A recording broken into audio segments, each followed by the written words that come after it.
I invite you to connect with the voices of the Bible as we explore Luke chapter 15, verses 1 through 10, the twin parables of the lost sheep and the lost coin.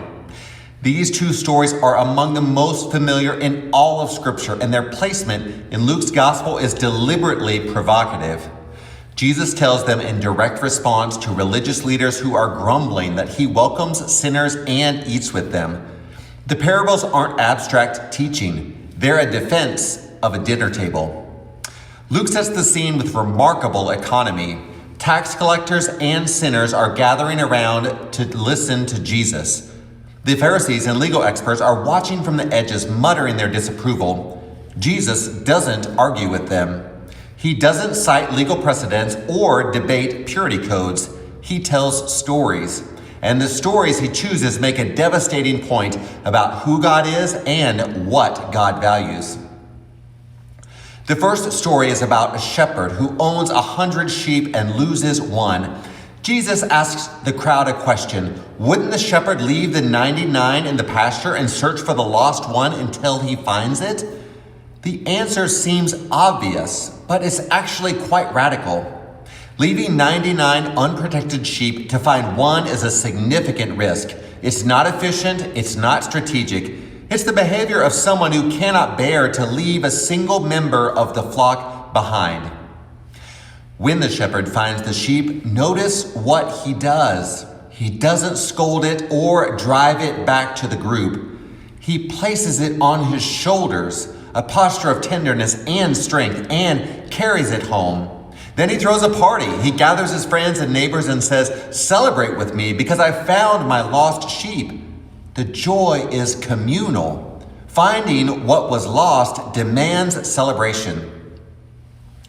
The second parable mirrors the first, but shifts the setting from an open countryside to the interior of a home.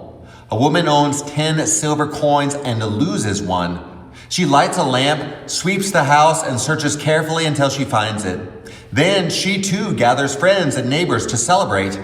The structure is identical: loss, relentless search, finding, communal joy.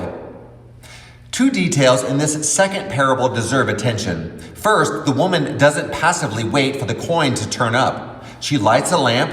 She creates the conditions for finding.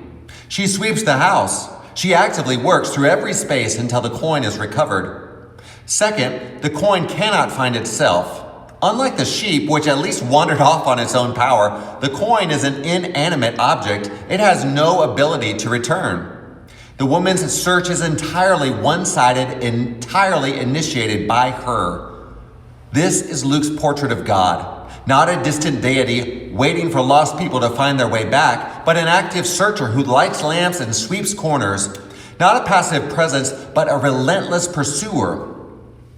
The theological weight of these parables falls not on the behavior of the lost, the sheep that wandered, the coin that rolled away, but on the character of the one who searches. And remember the context. Jesus tells these stories because religious leaders are criticizing him for the company that he keeps. The Pharisees have drawn a line between the righteous and the sinners, between those who belong at the table and those who don't. Jesus responds by describing a God who draws no such line, a God who will leave the 99 respectable sheep standing in the pasture to chase the one that wandered off into the wilderness.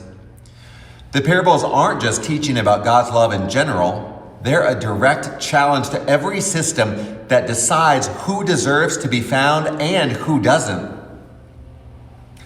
Jesus concludes both parables with the same punchline. Heaven rejoices over one sinner who changes both heart and life more than over 99 who have no need to change.